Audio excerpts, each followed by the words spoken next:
Hey guys, John with Minimotors USA. Today I'm just going to tell you how to diagnose a switch. It's really can be used in any switch on the Dualtrons.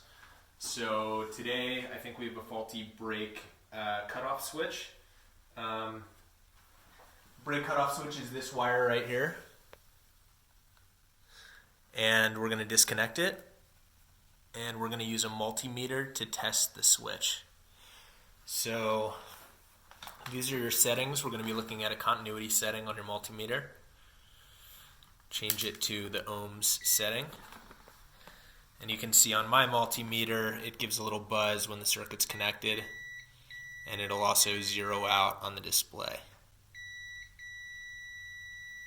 So basically we're just going to apply both prongs to the switch,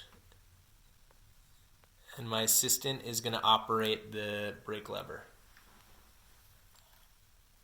And we hear nothing on the multimeter, so the switch is bad.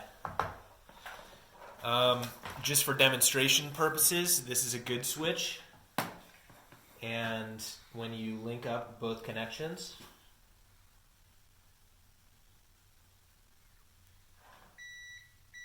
you can see it zeroed out, and then when the switch is activated, nothing. So this is a good switch.